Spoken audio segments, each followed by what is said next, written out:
Assalamualaikum warahmatullahi wabarakatuh. Bismillahirrahmanirrahim. Tabarakalladzi nazzala al-furqana ala 'abdihi liyakuna lil 'alamina nadhir. Allahumma shalli wa sallim ala sayyidina Muhammad wa ala alihi wa sahbihi wa barik wa sallim asma'in. Amma ba'du. Ingkang kula hormati Kyai Haji Abdul Hanan Mbah Ahli Baiti, sedanten kanca-kanca santri peminat ilmu tafsir dan ilmu hadis ingkang kula hormati. Berbicara tentang ilmu tafsir, ada beberapa ulama yang menghindari kata tafsir karena makna tafsir itu memaknai atau menduga apa yang dikehendaki Allah. Tentu itu sulit. Satu, bahwa faktanya kita sudah tidak bisa komunikasi dengan Allah karena tidak ada wahyu lagi. Sehingga dari kehati-hatian ini pernah suatu saat Abu Bakar ditanya, ma makna abban fi qaulihi ta'ala wa faqihatan wa abba.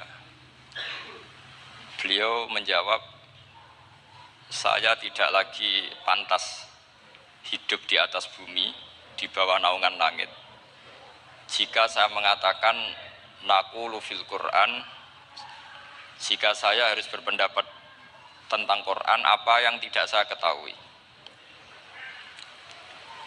Itu kehati-hatian yang dilakukan Sayyidina Abi Bakrin As-Siddiq.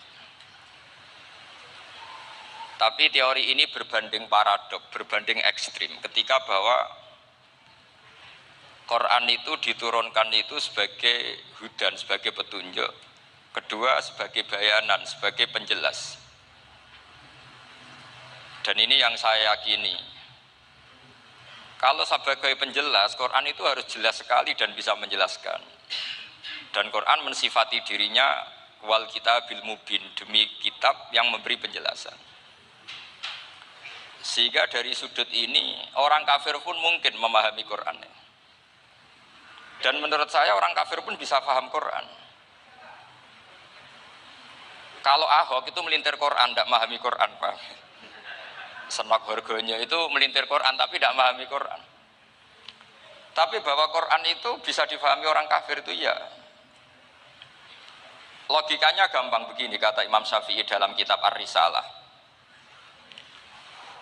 Ketika Quran turun, itu pendengarnya itu tidak ada yang muslim, belum ada santri Kewagian, nggak ada santri Lirboyo, tidak ada santri Sarang. Pendengarnya itu non muslim. Nah ini sampai angen-angen. Ketika Quran turun itu pendengarnya muslim atau non muslim? Non muslim. Andai kan Quran itu turun tidak difahami orang kafir, maka lalu objeknya siapa, sasarannya siapa? Nah sebab itu akan aneh kalau kita yang mondok, misalnya ngaji Idqon, ngaji Alfiyah, ngaji Ulumul Quran, apa saja. Kemudian Anda tidak paham Quran, padahal orang kafir saja bisa paham. Nah ini tantangan bagi kita. Sing kafir wis paham Quran, masa kita santri tidak paham Quran. Makanya begini, di antara awal-awal periode Makkiyah ada surat disebut Qul ya ayyuhal kafirun. Katakan Muhammad ya ayyuhal kafirun. Karena mukhotobnya atau lawan dialeknya Nabi adalah orang-orang apa? Kafir. Mereka paham ketika dijelaskan Quran, paham. Dan sebagian mereka menjadi mukmin karena paham. Itu termasuk isi makalah yang saya utarakan di sini. Mereka tanya, ya Muhammad, siflana rabbak amin dahabin amin nuhasin amin hajarin. Karena orang kafir jahiliyah itu punya tren yang namanya Tuhan itu fisik. Mereka punya Lata, punya Uzza, punya Hubal. Sehingga kalau Tuhan-Tuhan kita ini dari batu Muhammad, katanya Anda punya Tuhan yang berbeda. Lalu Tuhan Anda ini dari emas atau dari perak. Turunlah ayat Qul huwallahu ahad Allahus samad. Lagi-lagi mukhatabnya adalah orang kafir. Makanya ini juga akhirnya jadi ilmu madhab, ilmu tentang firqah-firqah dalam Islam. Bahwa kesalahan terbesar orang Khawarij sebagaimana yang dikutip Imam Bukhari. Nanti saya mencari di juz 4 atau di juz 3, pokoknya di bab Babu Qitalil Khawarij, karena Imam Bukhari punya adat diulang-ulang. Kata Ibnu Umar yang dikutip Imam Bukhari, innahum intolaku ila ayatin nazalat fil kufar faja'aluha alal mu'minin. Orang-orang Khawarij atau kalau sekarang orang-orang radikalisme itu meneliti Quran, kemudian ketika ada kriteria manusia-manusia tertentu itu dianggap itu kenanya orang Islam, korbannya orang Islam. Padahal awal mula ayat ini turun untuk orang kafir atau kritikan pada orang kafir. Ini cilaka betul. Karena logikanya seperti yang dikatakan Imam Syafi'i, ketika Quran turun, ini nggak ada orang Islam, yang ada orang kafir. Jika mukhatabnya adalah orang kafir. Tapi ayat-ayat ini nanti dipakai Khawarij untuk mengcounter orang Islam. Sehingga mereka mudah mengkafirkan kita karena pakai ayat yang dari awal Allah mengkafirkan orang kafir, sekarang ayat itu dipakai mengkafirkan orang Islam. Ini saking gebleknya orang apa? Khawarij. Makanya kata kitab Fathul Bari yang menyarai Bukhari itu, yang mendorong orang Khawarij seperti itu adalah jahluhum bisyariah. Memang mereka benar-benar bodoh, benar-benar goblok. Misalnya kita kiai atau kita ma'arif atau kita santri atau kita orang soleh. Kemudian kita tidak bisa melakukan apa yang kita katakan. Terus kita lah kita kena kritik misalnya atakmurunan nasabil birri napa? Wa tansawna anfusakum wa antum taslunal kitab. Terus kita katanya bisa ngomong tapi tidak bisa melakukan, terus dikritik dengan ayat itu mestinya tidak tepat. Karena itu asbabun nuzulnya adalah orang-orang Yahudi karena tahu bahwa sifat Rasulullah itu ada di Taurat, mereka menyuruh keluarganya itu masuk Islam, tapi mereka sendiri tidak mau Islam. Kemudian turunlah ayat atakmurunan nasa bil birri wa tansawna anfusakum wa antum taslunal kitab. Afala ta'qilun. Sekarang perbandingannya begini. Misalnya ada orang Islam, taruh saja Zaid. Zaid itu maling. Ya maling, konsisten dia malingnya sampai tua. Terus menurut Anda, Zaid yang muslim ini, muslim, Zaid itu muslim tapi maling. Jangan bilang maling tapi muslim, dia itu ya. Kemudian Zaid bilang ke anaknya, "Cung, kowe aja dadi maling, dadi santri sing soleh, sing maling bapak tok." Ndak. Ini menurut analisis usul fikih. Ngomongnya Zaid itu benar apa salah? Benar kan? Nasihatnya ya benar, ngomongnya juga benar. Kamu tidak bisa ngeritik Zaid. Kamu bisa ngomong tapi tidak bisa melakukan, tidak bisa. Fa'innal amro bil ma'ruf wajib. Wal qawla bil ma'ruf ya wajib. Wal qawla bil haqqi ya wajib. Jadi itu hal yang berbeda. Misalnya fa'innal amro bil ma'rufi wajibun. Memerintahkan barang baik itu baik. Wa innal qawla bil haqqi ya wajib, mengatakan yang hak itu ya wajib. Berarti Zaid tetap kena khitab. Kamu harus nasihati anak secara benar. Kamu juga harus ngomong hukum secara benar. Lalu ketika Zaid ngomong hukum secara benar, "Cung aja maling, maling ku dosa. Cung aja nerusno profesine bapak maling, maling itu tidak benar." Dia berarti sudah melakukan dua kebenaran, yaitu ngomongnya benar, nasihatnya benar. Dia salah, perilakunya tetap maling.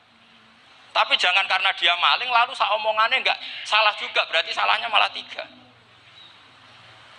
Makanya ini pentingnya ngaji sama ulama, sama ahli usul fikih. Jadi tidak bisa dicampur adukkan. Zaid gagal dalam perilaku, tapi jangan gagal lagi di nasihat. Nanti kalau dia tidak nasihati, maka anaknya terus maling, alasannya niru bapaknya. Karena bapaknya kalau mau nasihati nanti disemprit sama santri-santri. "Pak, sampean ra oleh nasihati anake ra usah maling, sampean dhewe maling." Oh, enggak bisa cara usul fikih. Itu malah yudroku kulluh, la yudroku napa? Kulluh, atau bahasa populernya al-maisur la yasqutu bil maksur. Misalnya kita sebagai kiai hanya bisa takrib, hanya bisa jurumiyah. Apa muda Fathul Mu'in cek abote. Bulet, maknane bulet. Kamu tidak boleh ngomong gini, "Cung, kowe sebagai muridku kudu nurut aku. Nak gurumu goblok tok takrib, kowe tok takrib wae." Gak oleh ngelangkai guru, gak sopan gitu misalnya. Enggak boleh gitu. Tetap kita ngomong, "Cung, kowe aja koyo aku.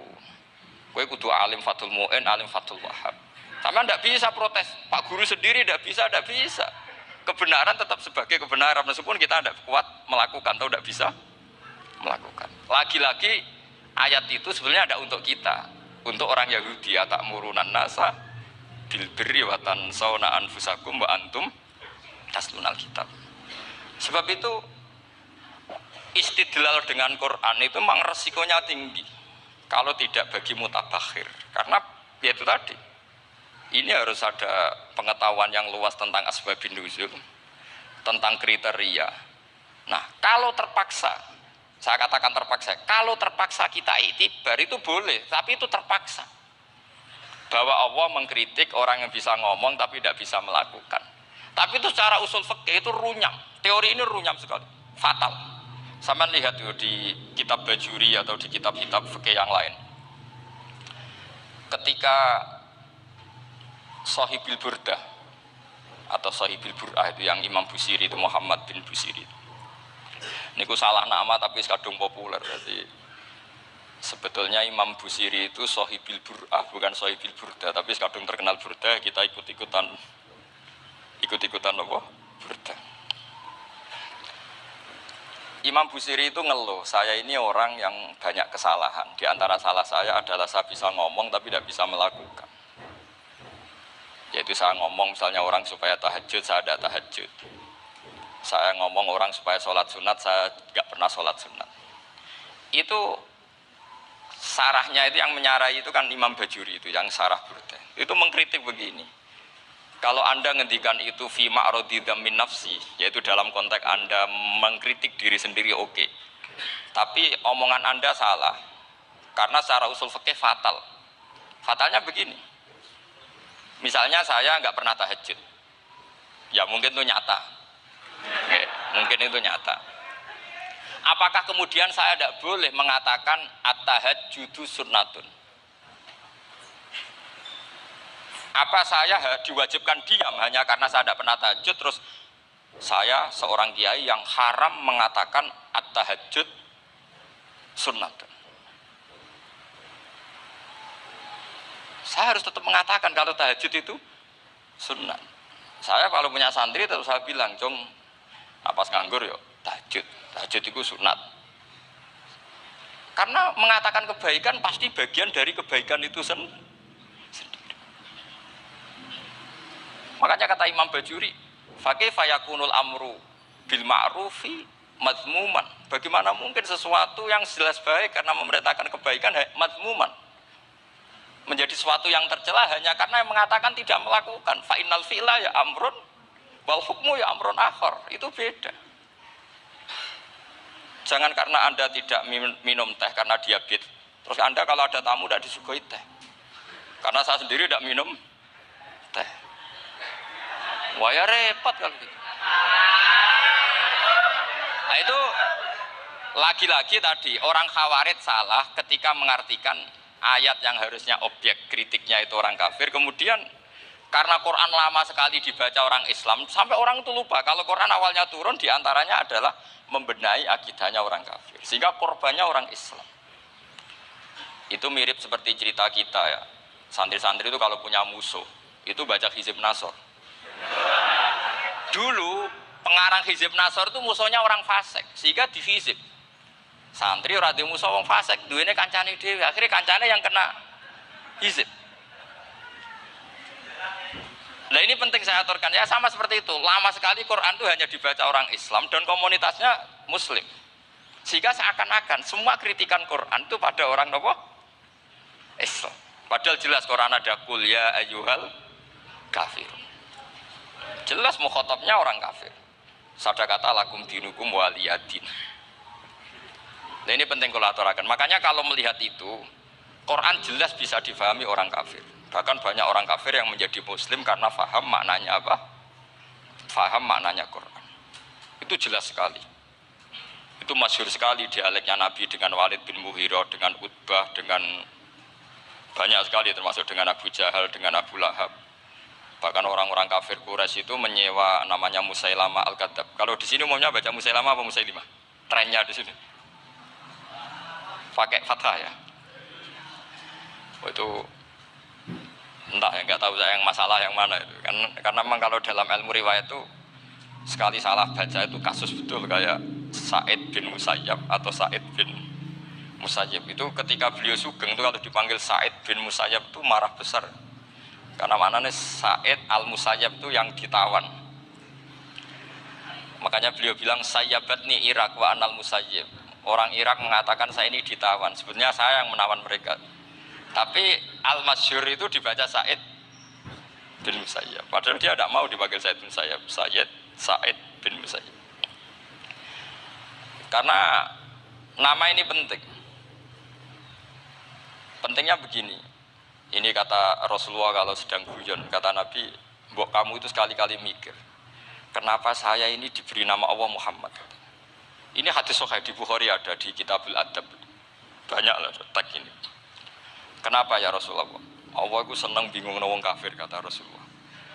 Karena Abu Jahal kalau manggil saya jadi bingung. Itu kalau orang Arab kan pasti tahu maknanya. Muhammad maknanya orang yang terpuji. Sehingga kalau Abu Lahab ngomong itu jadi paradok. Hei orang yang terpuji, kamu bohong. Kan jadi aneh. Ya Muhammad kadzabta. Hei Muhammad kamu bohong. Kalau diterjemahkan hei orang terpuji, kamu bohong. Itu akhirnya sahabat tertawa-tawa. Karena cek pinter ya pangeran milih nama kamu ya Rasulullah. Karena ini bingungkan musuh gitu. Makanya kalau kamu udah anak kiai, itu anak kamu panggil namakan saja Agus. Pasti satu pondok manggil Gus semua. Itu aman itu. Oh itu yang nggak seneng tetap manggil Gus. Karena kalau untuk Gus putra kiai kan butuh di bapak kiai kan bapak kadung ra kiai itu kan itu ada triknya yaitu anaknya dinamain Agus. Nah itu Rasulullah itu sudah dipilih sedemikian rupa oleh Allah, perilakunya benar, ahwalnya benar, sak namanya juga benar. Sehingga ketika Abu Jahal, Abu Lahab tahu bahwa nama Muhammad ini problem karena ini madh.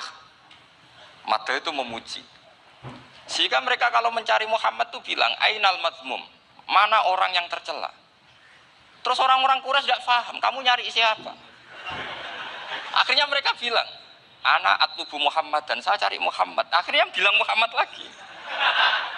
Nah, itu. Nah, Quran juga main di ranah nama. Sehingga Abu Jahal itu namanya kan Abul Hakam. Orang Islam dari awal memanggil Abu Jahal. Karena kalau sampai kita manggil Abul Hakam, kita akan mengalami paradok. Ya Abul Hakam, hei bapak dari semua kebijakan, kamu begini kan kacau. Makanya itu dari sini orang nggak boleh salah apa? Salah nama. Ini penting kalau aturakan karena kadang menganalisis Quran itu satu bilisanin Arabi mubin kata Imam Syafi'i wa innahu latanzilu rabbil alamin nazala bihir rohul amin ala qalbika litakuna minal mudhirin bilisanin Arabi mubin. Di antara kata Imam Syafi'i ini di antara aturan pokok memahami Quran adalah dia malian bil arabiyah. Dia sangat-sangat menguasai bahasa Arab. Itu masyhur dalam dialek Imam Syafi'i. Saman kalau ngaji takrib atau Fathul Mu'in, syarat sahnya tayamum lil musafir itu apa? Tolabul ma. Mencari apa? Air. Sampai kalau di takrib dicontohkan. Kalau di tempat atas nyari ke bawah, kalau ke bawah nyari ke atas. Imam Syafi'i ditanya, "Kaifa taqulu bi syartit tolab?" Bagaimana Anda berpendapat bahwa tolabul ma itu wajib untuk menjadi sahnya tayamum? Terus Imam Syafi'i faqara'a falam tajidu ma'an. Kamu pergi, kemudian falam tajidu ma'an, kamu tidak menemukan air. Terus Imam Syafi'i mengatakan la yuqalu liman lam yatlub lam yajid wa innama yuqalu lam ya'rif. Orang yang nggak pernah mencari itu tidak bisa dikatakan lam yajid, tidak menemukan. Kalau belum mencari namanya tidak tahu. Padahal Quran bilang kamu pergi kemudian kamu tidak menemukan air. Tidak menemukan itu berarti harus mencari dulu baru dikatakan lam yajid, tidak menemukan. Kalau tidak pernah mencari namanya tidak tahu. Hanya gitu tok itu jadi ilmu bahwa tolabul ma itu wajib karena Allah mengatakan falam tajidu ma la yuqalu liman lam yatlub lam yajid wa innama yuqalu lam ya'rif. Orang dikatakan tidak menemukan berarti setelah mencari kemudian kesimpulannya tidak menemukan. Kalau belum mencari namanya apa? Tidak tahu. Nah, dari sini Imam Syafi'i istidlal wajib tolabul. Ini namanya malian bil arabiyah. Dia menguasai bahasa Arab. Begitu juga ulama-ulama sufi. Itu ada cerita Bayazid Al-Bustami itu ada muridnya baca ayat wasiqal ladzina taqaw rabbahum ilal jannati sumara. Orang-orang takwa itu digiring menuju surga. Itu dia nangis. Muridnya kaget. Ini guru saya tidak benar, ini ada cerita surga, tapi dia malah nangis karena ayatnya itu digiring. Terus kata Abu Yazid, mereka itu di mana saja. Masa ke surga butuh digiring? Ke surga itu kan nikmat, ngapain butuh digiring? Saya tidak mau, kata dia. Abu Yazid itu tidak mau digiring ke surga, itu tidak mau. Muridnya kan tambah kaget. Memangnya mau neraka kan gitu pikirannya itu. Ternyata beliau jawabnya sederhana. Saya pas itu sudah dekat sama Allah sehingga tidak perlu digiring. Kemudian saya sudah panitia kiamat pas itu, jadi tidak perlu digiring. Nah ini nanti penting jadi satu aturan ilmu ulumul Quran. Saya di rumah itu istiqomah ngajar Qawaidul Asasiyahnya Said Muhammad yang dulu ditulis abahnya Zubdatul Itqan oleh Said Alawi. Kemudian Zubdatul Itqan itu tentu dari kitab Itqan. Terus Said Alawi dulu ngarang kitab Faidul Khobir, sarahnya Faidul Khobir sama Sayyid Muhsin Al-Musawab. Dulu dari Padang, tapi hidupnya di Mekah. Saya dulu talaki sama Mbah Mun. Itu ternyata ada ayatnya. Innal muttaqina fi jannati wa nahar fi maq'adi sidqin 'inda malikim muqtadir. Sekarang sampean saya tanya. Menurut Anda semua orang kena hisab enggak? Enggak, sampean jawab saja. Menurut Anda ketika di mahsyar semua orang kena hisab apa enggak? Pasti kita menjawab iya. Tapi kata Said Muhammad, itu keliru. Enggak kebayang orang seperti Nabi kena hisab. Pasti yang kena hisab itu orang-orang yang enggak jelas. Nah, misalnya Nabi jelas baiknya, harusnya ya langsung enggak kena hisab. Karena enggak mungkin seorang saksi kok diaudit, enggak mungkin. Lo saksi itu di pengadilan kan nggak tersangka, nggak terdakwa, dia tidak boleh diintervensi oleh hakim. Nah, Rasulullah ketika kiamat, ketika fil mahsyar, fi faslil qada itu jelas. Fa kaifa idza ji'na min kulli ummatin bisyahidi wa ji'na bika ala haula'i syahida. Rasulullah sudah dekat Allah pas mahsyar itu ada Allah, ada Rasulullah, ada Jibril. Kemudian Nabi itu mengidentifikasi. Ditanya sama Allah, bener mat ini umatmu? Ya, niki umatmu ya. Kalau yang enggak jelas ya Nabi lama jawabnya. Makanya kamu jangan jadi orang enggak jelas. Nah, itu kalau sekali enggak jelas itu Nabi lama sekali jawab. Nah, artinya begini, yang kena hisab itu meskipun kata Said Muhammad, meskipun zahirul Quran itu menetapkan asbata umumal hisab, tapi zahirnya Quran yang sama juga menafikan hisab. Itu karena nggak mungkin, nggak kebayang kita malaikat berani menghisab afdalul khalqi. Sama bisa bayangkan malaikat mengaudit Rasulullah Shallallahu Alaihi Wasallam. Ahabbal khalqi ilallah. Kepen ciloko mencet. Wong jajar Allah kabeh dinten audit sudah indah. Fa kaifa idza ji'na min kulli ummatin bisyahidi wa ji'na bika ala haula'i syahida. Lalu mungkar nakir juga sama. Sampai bisa bayangkan mungkar nakir tanya Nabi Muhammad. Tesnya susah. Karena kalau Rasulullah terus ditanya, waman Nabi Yuka. Wah itu kan bisa kiamat itu.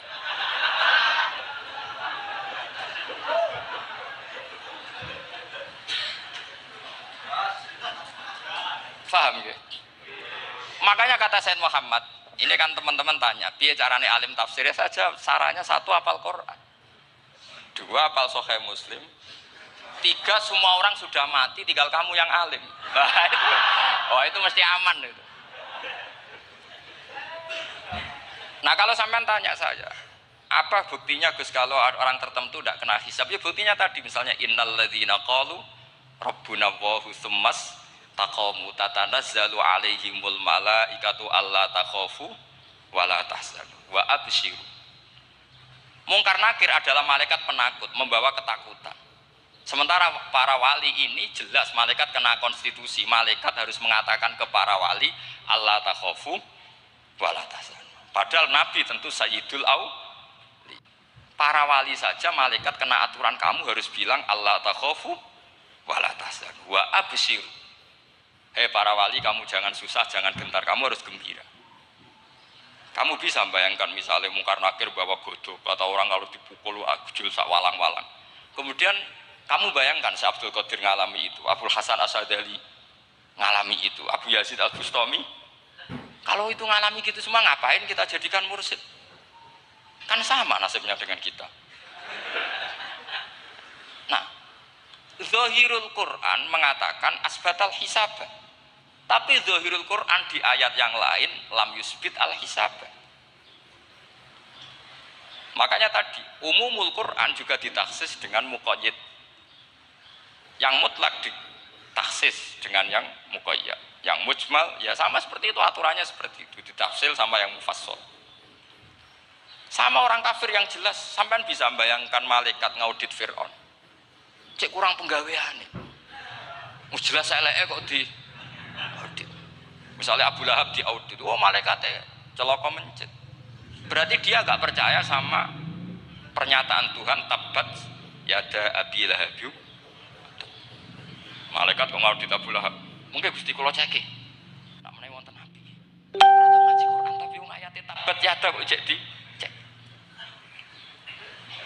Nah, yang seperti ini masuknya kategori ulaikal ladzina satruse, mereka yang kafir bi ayati rabbihim wa liqaihi fahabitos a'maluhum fala nuqimu lahum yaumal qiyamati wasna. Jadi ada orang-orang kafir yang jelas kena aturan fala nuqimu lahum yaumal qiyamati wasna. Jelas kafirnya ya gak kena hisab, yang jelas nabinya, jelas wasinya juga gak kena hisab. Yang kena kita di tengah-tengah. Tapi ilmu itu ikut mainstream karena semua orang bilang ada hisab ya kita ikut-ikutan bilang, ya sudah gitu saja.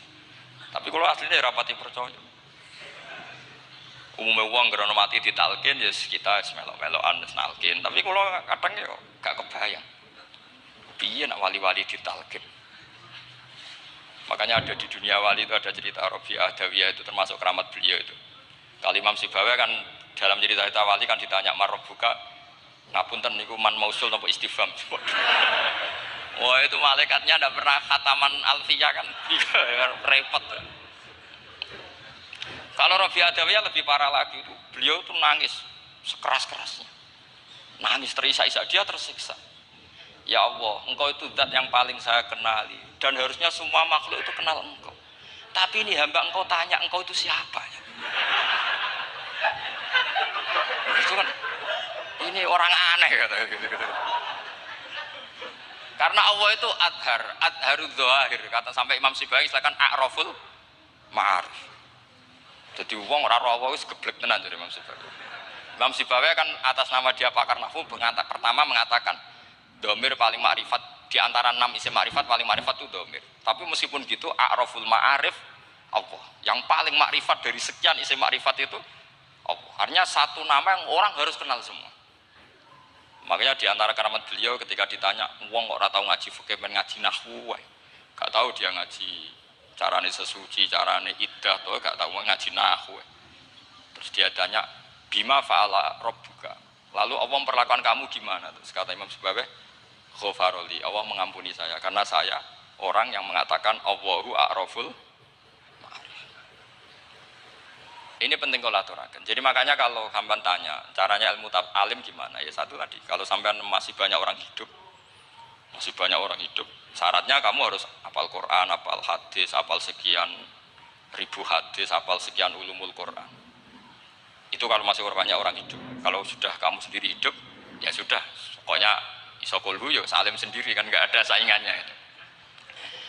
Makanya kata Sayyid Muhammad, beliau mengatakan, kita meyakini umumal hisab ya berdasar zahiril Quran, kita menafikan umumal hisab bahwa hisab hanya yahtassul liqaumin duna qaumin juga berdasar zahiril Quran. Kita percaya semua mayat ditanya mungkar nangkir ya berdasar zahiril ahadis. Kita tidak mengumumkan teks konteks ini juga berdasar dzahiril hadis. Karena malaikat mungkar nakir juga malaikat. Berarti dia kena aturan kalau ketemu para wali Allah takhafu wala tahzan. Paham sih kalau maksud? Ini penting kalau aturakan. Jadi makanya aspek ya. Sampai bisa memulai kalau ingin jadi orang alim tafsir bisa mulai dari yang mudah saja, yang fikih saja. Makanya kata Imam Ghazali, kenapa Mu'tazilah jadi segoblok itu? Karena dia tertipu oleh umumatul Quran, oleh tek-tek umum. Dia tidak tahu mukhosisnya. Padahal setiap ayat umum itu pasti ada mukhossis. Misalnya begini ya, kalau kamu maknanya fikih saja, contoh yang paling mudah familiar itu fikih ya. Misalnya kita ngaji Quran, wal mutallaqatu yatarabbasna bi anfusihinna salasata quru. Kalau orang dicerai, itu iddahnya itu 3 kali masa nopo? Suci. Apakah aturan iddah seperti ini hal hadhil iddah amatun likulli mutallaqatin am li mutallaqatin makhsusah? Apa ini semua mutallaqah iddahnya pasti salasata quru? Apa orang tertentu? Ya enggak, asal dia mutallaqah pasti iddahnya salasata quru. Anda goblok, Anda salah besar. Kalau misalnya yang dicerai adalah orang hamil, iddahnya apa? Salasata quru apa watil hamli? Watil hamli. Kita butuh ayat lain, wa ulatul ahmali ajaluhunna ayyadna hamlah.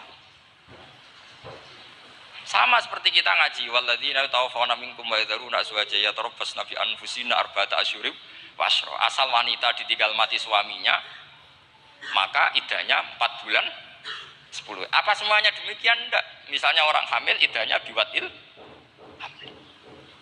Artinya kalau Anda tertipu umumatil Quran, berarti Anda sama dengan menghukumi orang ditolak semua iddahnya salah satu. Sama misalnya orang sekarang dalil-dalil wa may yatawallahum minkum fa innahu minhum. Kalau berkawan orang kafir, maka dia menjadi kafir. Itu kan fatal. Semua nabi ya berkawan orang kafir. Karena dakwahnya memang sama orang kafir. Lo coba, andai kan sampean hafal Quran, itu sama teori itu tuh mungkin menyedihkan. Coba istilahnya Quran, wadkur akho'at, wa ila adin akhom huda, wa ila samuda akhom. Nah, terus semua umatnya yang kafir disebut akhom. Akhom itu artinya apa? Saudara. Mereka ya berkawan sama orang kafir. Makanya butuh analisis fikih untuk maknani wa may yatawallahu minkum fa innahu. Setelah dianalisis fikih, ternyata semua nabi diistilahkan wa ila madyan akhahum syuaiba, wa ila adin akhahum huda. Akhaw itu artinya apa? Saudara. Kalau sampean tanya, lalu logikanya gimana? Kata kitab-kitab kan wa in kana dasarin fajanibu suratan. Kalau ada teman buruk, jauhi. Kalau teman baik, temani. Kalau cara usul fikih gampang. Kancanan maling dosa, wong kok kancane maling. Tapi nak dakwai maling. Apik kan? Aku ora ngancani kok dakwai dandani, selesai kan? Ngancani maling elek, nak dakwai maling. Apik. Demenan berodo elek, nak didik apik kan itu seperti itu. Nah, ini penting kalau aturaken. Nah di sini ini makanya NU itu punya sejarah panjang, banyak wali-wali yang jadab, yang coro zahir itu kancanan fasik-fasik. Orang syariat bingung, ini wali kok berteman orang fasik. Ya kalau kamu bahasakan teman ya masalah, kalau kamu bahasakan ini binaan. Tidak sama jawab saja, kalau dibahasakan teman masalah enggak? Masalah kan, tapi kalau dibahasakan itu binaan, selesai kan? Sama, Nabi berkawan orang kafir itu tidak karena berkawan, itu binaan Nabi. Memang Nabi itu jadi Nabi, objeknya adalah mengislamkan orang kafir. Ya berlama-lama Nabi dialek dengan mereka, muasyarah sama mereka. Bahkan Nabi diharuskan bersikap baik sama mereka. Itu yang disebut fabima rahmatim minallahi lintalahum walau kunta fadzan ghalidhal qalbi lan faddu min hawl. Tapi sekarang itu orang sudah tidak pakai ilmu. Orang-orang radikalisme itu enggak pakai usul fikih. Pokoknya kalau ada ayat terjemahnya gini ya sudah itu jadi madhab. Akhirnya kecelakaan seperti ini. Pokoknya kalau ada ayat fakturul musyrikina hitsu wajadtumuhum wa khuduhum wahsuruhum wa'udu lahum kulla marsad. Sudah apalnya ayat itu saja. Dia tidak mau ngapalkan misalnya qatilul ladzina yuqatilunakum. Ada ayat lagi wa akhrijuhum ya min haitsu akhrajukum. Sehingga ulama kita membagi kafir itu ada harbi, kita musuhi, ada zimmi, ada muahad, ada musta'man. Itu ulama karena tahu tidak semua orang kafir itu harbi, tidak semuanya zimmi, tidak semuanya muahad, tidak semuanya musta'man. Kalau harbi oke, kita perang, kalau zimmi ya kita bina. Kalau muahad ya sesuai perjanjian kita, kompensasinya apa, MOU-nya kayak apa. Tapi apalnya mereka ayat satu tema. Nah celakanya kita yang ngaji di pondok-pondok yang katanya spesialis ingin alim tafsir, apalnya ya satu ayat juga. Wah itu kan satu ayat versus satu ayat. Itu ngeri. Makanya kalau sampean tanya saya, ini katanya di acara ini sampean tanya, gimana caranya jadi ahli tafsir? Saya jawab gampang. Caranya itu hafal Quran, hafal hadis, terus hafal ulumul Quran. Ya misalnya Nadoman ya Faidul Khobir lah. Kalau kitab Nasar ya minimal itu setengah lanya itkon. Kalau nggak lanya-lanya amat ya agak lanya. Karena kitab tafsir itu gampang, teorinya itu mudah sekali. Misalnya al-ibratu bi umumil lafzi la bi khususis sabab. Itu sama dengan kayak kaidah fikih. Karena kalau kaidah fikih itu saya itu pernah dibisui kiai itu. Ini kisah nyata itu, dibisui kiai itu. Pas basul masail dulu saya itu masih sering mau basul masail. Tani mun pensiun mun mboten niku. Dulu saya dengan Gus Zofur putrane Mbah Mun itu sering makili Pondok Anwar basul masail fikih. Tapi tidak tahu ceritanya Gus Zofur jadi dokter tafsir, saya juga kok ya tahu-tahu menekuni tafsir. Lama-lama orang itu lupa status saya yang fakih ya. Makanya saya itu ya kadang eman gitu karena ini status penting juga. Tapi status fikih itu kadang memang menyesatkan. Karena begini, itu dulu pernah ada basul masail itu begini. Ini kisah nyata ini. Ada desainer baju putri untuk putri, anak putri. Kemudian desainer itu menciptakan satu celana pendek atau celana seperempat. Dengan desain ini pasti kalau dipakai itu auratnya itu kelihatan. Bagaimana hukumnya desainer ini? Apa termasuk mimman sarro'a as-sayyata? Karena terjadi kasfil aurat. Apa enggak? Rata-rata kalau kiai yang khusyuk-khusyuk, yang sepuh-sepuh, desainer itu so. Gara-gara tren pakaian ini wong wedok buka aurat. Tapi kiai-kiai alim yang muda-muda, entah saking belingnya, entah saking pinternya, tidak tahu. Bilang begini, Pak Yai, yang didesain apa? Ya celana itu. Lalu celana itu fungsinya nutupi apa buka aurat? Ya nutupi. Lu kan lumayan urun nutupi. Kalau haram ya dicopot, lu kan malah parah. Bingung kayak gitu. Sampai bilang gini, wah semanis. Itu kan makanya ini guyon ilmiah. Repotnya ngadepi orang alim muda, itu kan mbok gedhingi ku ilmiah, mbok senengi fase.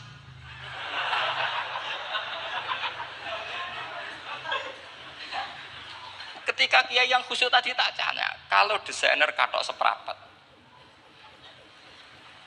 paham gitu? Kau coba yang celana dalam terlalu vulgar itu, paham gitu? Nggak rok saja lah, rok mini misalnya rok selutut. Saman jangan ngeres ya, yang rok selutut misalnya. Rok selutut itu desainernya kena hukum haram enggak? Saman jawab saja. Oh haram dari kiai sepuh karena dengan desain itu misalnya lututnya kelihatan. Tapi pertanyaannya kiai muda saya masih ingat betul, saya tanya. Lalu fungsi pakaian itu apa Pak Yai? Fungsi itu kan tetap nutupi sebagian aurat. Kalau Anda haramkan, barang haram itu harus dihilangkan. Nah, itu. Sampai kiai itu setelah acara itu manggil saya. Gus, kalau ngakoni jenengan alim tapi kiai podo repote. Podo repote. Nak dalam itu kan terus itu ada perumusan di redaksi keputusan yang dijual itu yang masail fikihnya kan terus diputuskan dibukukan. Kalau redaksinya halal terus nanti orang pakai rok semua. Dan saya balik bantah, kalau redaksinya haram orang nggak pakai rok lah. Akhirnya itu apa? Kebijakannya lucu. Buak we Gus, pertanyaan itu buak sak jawabannya oke. Jadi kita debat tidak jadi. Ini cerita ilmiah. Makanya sama tidak wajib manut saya ini terlalu ilmiah, jadi tidak baik untuk kehidupan kesalian kurang baik. Jadi ini, tapi ini ilmu. Tetap kaidahnya fikih ma la yudraku kullu la yudraku kullu. Jangan kalau tidak bisa nutupi aurat semua, lalu jangan sama sekali. Lho nggih kan kaidahnya kan gitu, malah yudroku kullu, la yudroku kullu. Misalnya Anda punya tetangga nggak mau pakai jilbab, nggak mau pakai pakaian muslimah, kamu tidak boleh bilang, munisan raklambinan tidak bisa. Malah yudroku kullu, napa malah yudroku kullu, nu la yudroku napa? Makanya ini kita harus hati-hati. Nah bayangkan sekarang orang meneliti Quran itu yutroku kullu. Mestinya kalau Anda meneliti radikalisme, ayat yang terkait radikalisme diteliti semua. Ternyata di surat Taubat yang disebut suratus Saif, yang bahkan haram baca bismillah, itu ada ayat wa in ahadum minal musyrikin nastajaroka fa'ajirhu hatta yasma'a kalam Allah summa ablighu ma'mana. Muhammad, kalau ada orang kafir mau belajar Quran sama kamu, ya harus kamu pelajari hatta yasma'a kalam Allah. Setelah mereka mau belajar, ya ablighu ma'mana summa ablighu ma'mana, kamu harus menjamin keamanan dia. Itu di surat Taubat, termasuk akhir suratin nazalat, gak mungkin terjadi mansukh. Tapi orang-orang ekstremis selalu pakai faqatulul musyrikin haitsu, apalan itu terus. Yang orang liberal yang menaparin la ikraha fiddin. Ya sudah seperti itu. Sing orang-orang ora tegas, ora tau nahi mungkar, ya ma arsalnaka illa rahmatan lil alamin. Ngono terus. Yang kelompok tukang nahi mungkar ya ayatnya amen nahi. Saya tuh heran, kenapa mereka punya masalah dengan hafalan kayaknya. Kenapa sih hafalannya kok pedot itu? Kita yang hafal semua bingung jadi. Jadi akhirnya kita yang pinter anut sing goblok, karena saya tuh pernah debat sama orang salaf, debat gitu. Setelah saya mengutarakan sekian hadis, ada tuh Pak hadis itu, waduh, harusnya kamu ngaji saya, ada debat tuh yang level, kalau nggak level tuh nggak boleh katanya. Oh itu kan ngeri. Makanya ini penting ya, kalau sampean tanya ingin jadi alim tafsir ya harus hafal Quran semua. Nah, kalau tidak mungkin yang nunggu orang semua mati baru Anda jadi ahli tafsir, karena tidak ada musuhnya. Tapi saya pastikan orang kafir pun bisa memahami Quran, yaitu tadi hatta yasma'a kalam Allah. Sayyidina Umar itu masuk Islam itu gara-gara dengar adiknya baca Toha, ma anzalna alikal Qur'ana litashqa illa tadhkiratal liman yakhsha tanzilam mimman khalaqal arda was samawati ula ar-rahmanu alal arsis tawa. Itu dia mahwa bikalamil basar, tidak mungkin seperti ini karangan manusia, itu tidak mungkin. Akhirnya dia Islam. Banyak orang Islam karena diperdengarkan Quran, karena memang notnya sudah unik, makna kualitasnya juga sudah unik, semuanya itu unik, indah. Sampai sekarang pun orang kafir itu orang paling tahu Quran. Makanya Allah mensifati orang kafir itu hasadam min indi anfusihim mim ba'di ma tabayyana lahumul haq. Sekarang sama saya tanya, orang sing tabayyana lahumul haq itu orang paham apa orang enggak paham? Mereka orang kafir itu mengingkari Quran, padahal mim ba'di ma tabayyana lahumul haq, setelah kebenaran nyata bagi mereka. Nyata bagi mereka artinya orang kafir paham apa enggak paham? Paham. Cuma mereka punya penyakit hasadam min indi anfusihim. Mereka juga kalau ada ayat tentang ahkam yang memberatkan, mereka bilang, "I'ti bi Qur'anin ghairi hadza au badil." Muhammad harusnya jangan tema itu yang diangkat, kok cari Quran yang lain yang enggak tema itu. Mereka sampai memilih tema itu karena paham apa karena tidak paham? Karena paham. Makanya di makalah saya pastikan ngaji tafsir itu gampang, karena orang kafir pun bisa. Kalau kasus Ahok itu bukan paham itu melintir, beda, paham sama melintir itu beda. Itu diterjemah kemenang itu jangan mengangkat kawan orang Islam, bukan mengangkat pemimpin. Ya likanya kalau ngangkat teman saja tidak boleh, apalagi ngangkat pemimpin. Fatal mana berteman sama orang salah sama ngangkat. Saman kancanan maling itu apik, nak menawa ngandani. Terus ngangkat, maling ke pimpinanku, parah mana? Parah mana? Artinya sama saja ketika diterjemah jangan ngangkat teman. Sebetulnya ngangkat pemimpin lebih fatal. Itu kan mafhum awlawiyah, itu kan normal saja. Itu di Quran biasa, misalnya innalladzina ya'kuluna amwalal yatama dzulman. Orang yang makan hartanya anak yatim secara zalim. Kamu bilang, "Gus saya tidak makan kok, sepeda motornya tak gasap, tak jual." Yang diharamkan kan makan. Wah, ya sarap kalau gitu. Maknanya begini, memakan harta anak yatim artinya ifsad. Ifsad itu merusak. Nak ngono ikhraq membakar atau mencuri sama dengan makan. Bal asad. Malah kan lebih apa? Lebih apa? Dasar. Jadi yakuluna di situ tuh ba'dul amsilah, sebagian contoh min wujuhil ifsad atau min wujuhil ihlak. Jangan kok karena ayatnya makan, oh yang haram tuh makan, kalau nyuri gak apa-apa. Wah ya fata. Itu kan sama dengan santri geblek dikandani kiai ini, cung, kowe mbek bojomu jogeman naboi. Suatu saat istrinya lapor lagi, Pak Yai sekarang ndak naboi tapi nyadui. Karena naboi itu pakai tangan. Mereka pertama dilaporkan kiainya, Pak Yai, suami saya itu sering memukulin saya pakai tangan gini. Cung jogeman naboi bojomu. Nggih Pak Yai siap. Suatu saat istrinya lapor, Pak, tetap benjut kenapa? Kulo nak niki disadui. Mergo pikirane sing haram nabok, nak nyaduk halal. Oh itu kan ngajak goblok bareng. Nah masalahnya di usul fikih kasusnya seperti itu. Makanya saya ini kadang ya maliki sekali. Kadang saya itu maliki sekali. Kadang ya. Misalnya begini, saya beri contoh. Ini yang kisah nyata ya. Ada seorang Arabi datang ke Rasulullah. Ya, tadi kan teman-teman minta juga ilmu hadis ya. Ini satu paket saja. Itu tadi nanti kalau sampean kasih lalim itu sudah ada urusan saya tadi. Nunggu orang mati banyak tadi. Kalau nggak usah nunggu orang mati, sarannya tadi apal tadi. Ya Rasulullah ahlak. Saya ini orang yang rusak. Wa ma ahlakaka. Lalu yang bikin rusak kamu apa? Qol waqatu imroati fi nahari Ramadan. Saya menjima istri saya ketika masih siang. Fi nahari Ramadan, siang Ramadan. Walhasil Nabi tidak menyuruh hanya kodok, tapi menyuruh kafaroh. Kafarohnya itu merdekakan budak atau memberi makan 60 orang miskin atau puasa berapa? Puasa 60 hari. Atau urut merdekakan budak atau puasa 60 hari atau memberi makan sitina miskin. Oke, kita sepakat.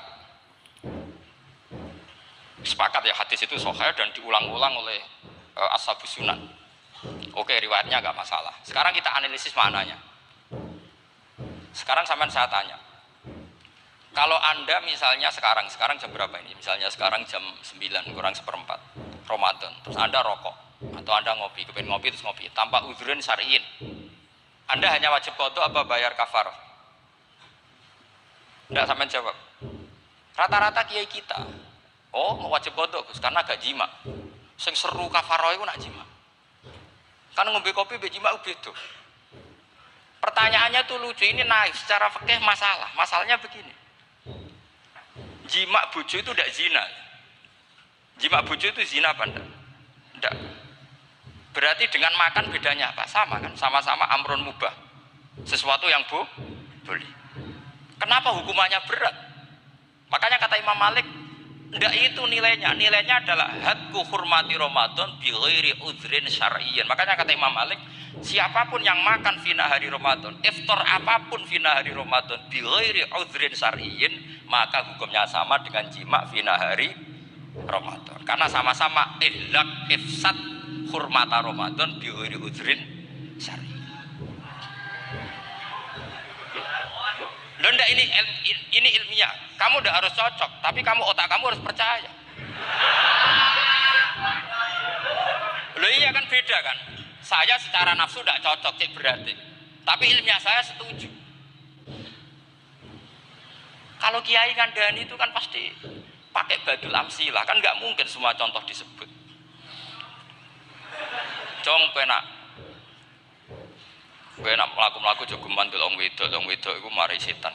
Mboten delok, Mbah, nyekel lho malah parah to. Ndak bisa. Makanya ini masalahnya lafaz. Ini kembali ke Imam Syafi'i bilisanin arabiyyim mubin. Ketika seorang kiai bilang, "Cung jogeman delok cawe itu," adalah mengungkapkan al-muharramat. Bukan mentaksis yang haram itu hanya Saya ulang lagi ya, ketika seorang kiai bilang cung jogeman delok wedok sing haram, itu semangatnya adalah melawan keharaman, bukan mentaksis yang haram hanya delok. Itu di Quran normal semua, di semua lugat ya biasa. Itu kan sama seperti misalnya seorang bang ngasih uang cucunya, cung tak kayak duit 100.000, cung gue tuku es, terus gue mendingan, Nah ragu tuku es haram iki kan ngongkone tuku es. Lah kepen putumu mati kan nyeben 100.000 tuku es.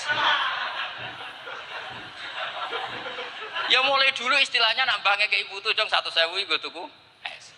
Cara wong kuno. Maksudnya iku wis pokoke umume cah cilik senane es menyebut. Ya sudah seperti itu. Sama seperti Quran menghentikan begini. Ini memang salate yang fikih dulu yang pokok-pokok. Di antara yang enggak boleh dikawin adalah wa antasma'u bainal ukhtaini illa ma qad salaf. Kamu enggak boleh menikahi Sri dan Zainab, kakak beradik. Sudah sepakat nggih? Fi nikahin wahid enggak boleh al jam'u bainal ukhtain. Jadi mbaknya kamu kawin, adiknya kamu kawin fi nikahin wahid. Tapi nak ngeduni boleh, berarti kan dengan waktu yang berbeda. Quran hanya menyebut itu.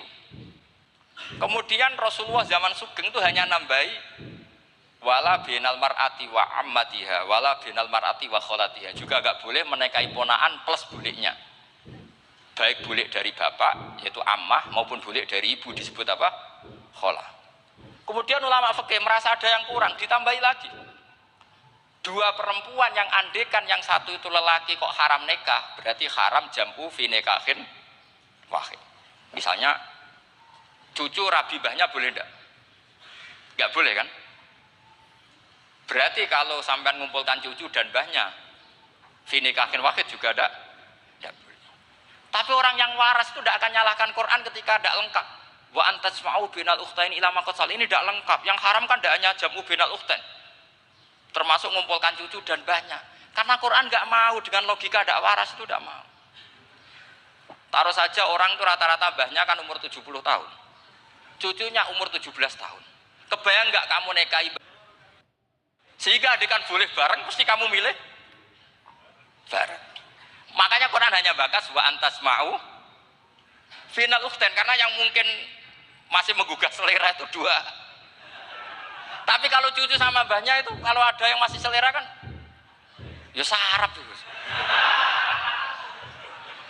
Tapi fikih sebagai kaidah tetap menerangkan termasuk yang haram jamu adalah bainal mar'ati wajad dadi. Paham juga maksudnya? Artinya ketika menyebut itu tidak jaminan merangkum semua hukum. Tapi ba'dul amsilah.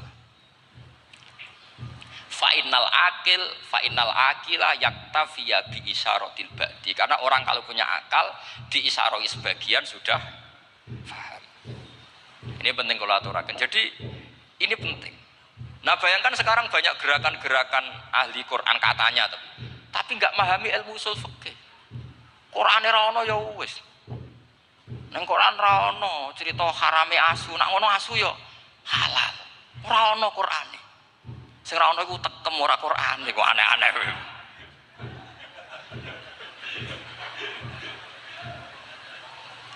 Itu kan sama terus sampean misalnya tadi jam 09.00 Ramadan tambah uzurin sarian terus mangan mie rokokan. Itu kan melecehkan Ramadan biwiri uzurin sarian. Karena melecehkan hurmatan Ramadan kena sanksi separah itu. Jangan kamu terus bilang, tapi Nabi hanya bilang masalah jima final Ramadan. Jima istri itu hukumnya itu tidak zina, hukumnya itu mubah sama dengan makan. Ini cara madzhab Maliki, tapi kita alhamdulillah madzhab Syafi'i. Ya, itu masalahnya. Berhubung itu menguntungkan sami'na wa ata'na. Itu. Tapi saya sendiri dalam konteks ini, saya itu ya sangat-sangat Syafi'iyah, sangat-sangat Syafi'iyah. Dalam banyak hal sangat-sangat Syafi'iyah. Tapi dalam banyak hal kadang-kadang saya ya Maliki. Ya, itu kan kalau sampean tanya, kenapa gitu? Ya hikmahnya baca banyak saja. Karena yang Syafi'i itu ya karena bacanya hanya Syafi'i. Itu bukan fanatik, itu keterbatasan. Jadi itu beda, ada apa itu namanya ada fanatik, itu keterbatasan. Itu beda sekali. Jadi kita harus ngaji yang banyak. Saya termasuk utang ya, sama Imam Syafi'i itu baca kitab Ar-Risalah. Itu kitab yang kadang satu ulama baca sampai 500 kali. Yaitu Imam Syafi'i itu dalam kitab Risalah itu begini, ini termasuk ulumul Quran yang paling penting. Muqaddimahnya begini. Wan nasu sinfani min awalil amri. Wan nasu sinfani. Ketika Rasulullah datang membawa Quran itu manusia hanya ada dua. al-kuffar sing dari jenis ahli kitab dan kuffar dari jenis yang tidak ahli kitab. Bahkan tidak ada orang Islam zaman itu. Pertama Nabi jadi Nabi itu adakah pendengar yang Muslim? Kan tidak ada. Semuanya ahli kitab. Makanya susah kalau Quran kamu analisis korbannya orang Islam tuh kata Ibnu Umar tuh lucu. Dulu tuh mukhotobnya tuh orang kafir, jelas kuliah ayyuhal kafir. Ya ayuhan nasu ubudu rabbakum alladzi khalaqakum. Jelas orang kafir. Karena orang Islam nggak mungkin dikatakan ubudu rabbakum. Makanya Imam Suyuti kalau nafsir itu ngeper ubudu rabbakum wahiduhu. Tapi kalau mukhatabnya orang Islam dawimu alal ibadah atau dawimu alat tauhid. Karena dia tahu kalau mukhatabnya orang kafir ubudu ya masih wahidu. Kalau sudah Islam kok dikhitabi ubudu mudawamah alal ibadah. Itu saking alimnya Imam Suyuti. Ini saya teruskan. Kalau mukhatabnya itu orang kafir ahli kitab, itu kemungkinannya ya dua. Cara mereaksi Quran. Yaitu disebut lam yakunil ladzina kafaru min ahlil kitabi wal musyrikina munfakina hatta ta'tiyahumul. Jadi lam yakunil ladzina kafaru, jelas kafaru itu umum. Kemudian ditafsir kafaru itu ada yang min ahlil kitabi.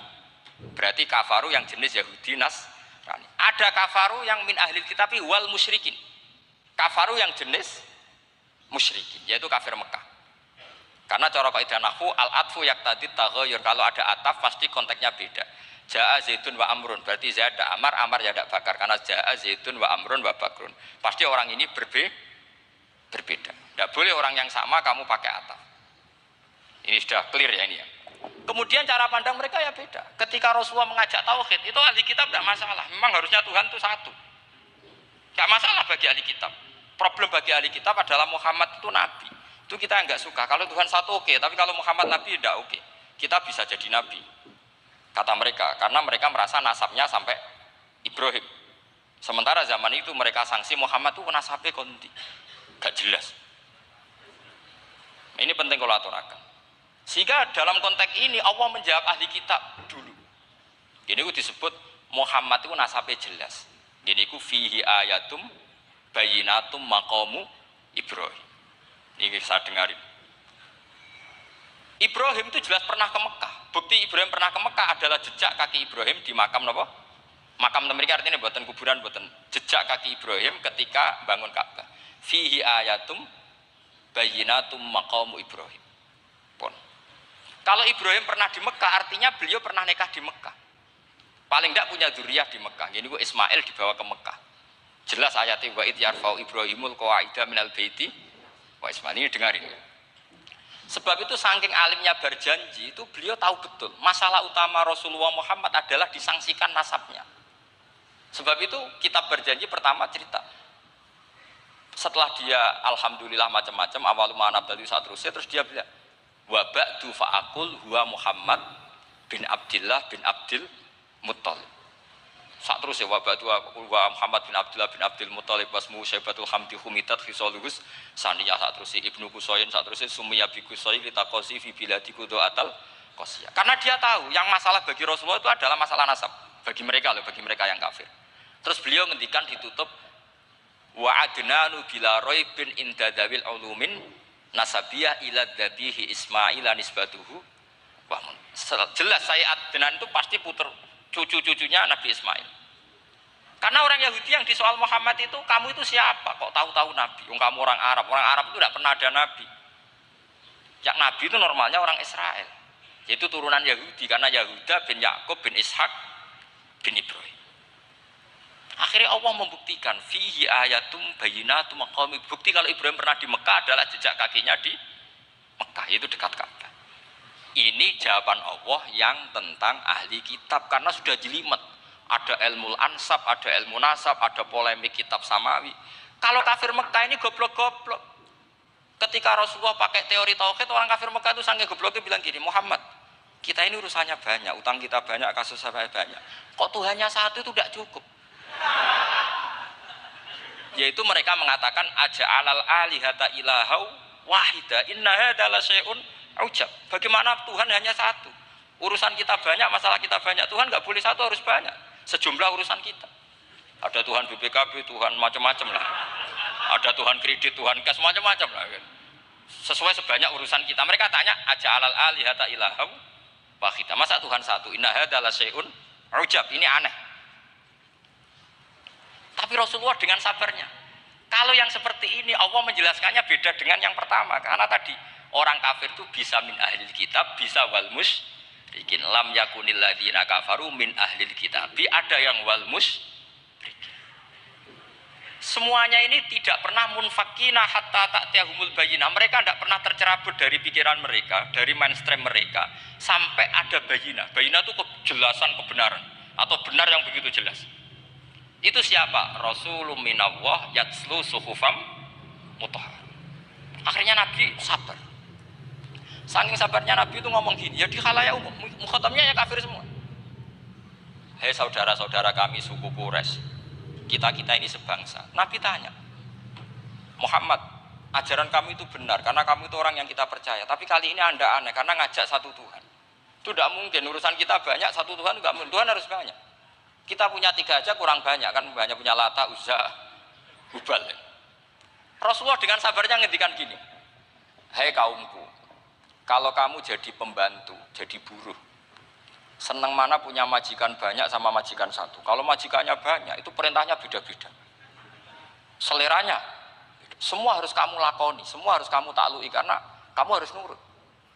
Wah ya repot mat kalau di majikan banyak, ngerepoti mesti. Rasulullah tinggal nimpali, Tuhan kamu itu majikan kamu. Kalau Tuhannya banyak, perintahnya ya banyak. Seleranya beda-beda. Kamu bingung nggak? Wah ya bingung mat. Ya udahlah mat satu aja. Akhirnya mereka masuk Islam. Nah itu disebut Nabi itu fatona, punya kecerdasan artikulatif. Kalau menjelaskan itu masuk akal. Nah itu disebut dorobawahu matalar rojulan fihi syuraka'u mutasyakisuna wa rojulan salamal lirojul hal yastiawiyani masalah alhamdulillah. Nah ini penting. Allah membuat satu perumpamaan bagaimana ada satu pembantu yang punya majikan banyak, yang berbeda-beda seleranya, berbeda-beda perintahnya. Dengan kalau hanya satu majikan, apakah sama? Mereka jawab tidak sama, enak punya satu majikan. Begitulah Tuhan kamu, harusnya satu. Jadi artinya gini, kalau kamu ngaji ulumul Quran, kamu harus tahu ini khitab ke kafir. Kafir yang mana? Ahli kitab atau kafir yang musyrik?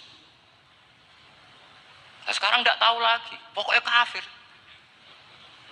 Makanya kalau lagi debat mereka itu tidak goblok meneh. Makanya sama tidak usah ketularan goblok, sing pun sing goblok ora usah ditambahi mun kathah dan ini pun. Ya karena kita ngaji jelas Qur'annya kan lam yakunil ladzina kafaru itu masih ada min lil bayaniyah atau min li bayanil jinsi. Kafaru itu sapa? Siji min ahlil kitab, 2 kafaru sing wal musyrikin. Dua-duanya tidak pernah munfakina hatta ta'tiyahumul bayyinah. Mereka tidak akan tercerabut dari pikirannya sehingga ada bayyinah. Bayyinah itu siapa? Rasulun minallah yatslu sufam. Nah, ketika Nabi menjelaskan asal usul nasabnya bahwa Sayyid Adnan itu ila Ismail, Ismail jelas putra Nabi Ibrahim. Mereka terus baru iman karena ada fihi ayatum bayyinatum maqamun apa? Ibrahim. Ya jadi saya kira demikian nanti kan akhirnya jam itu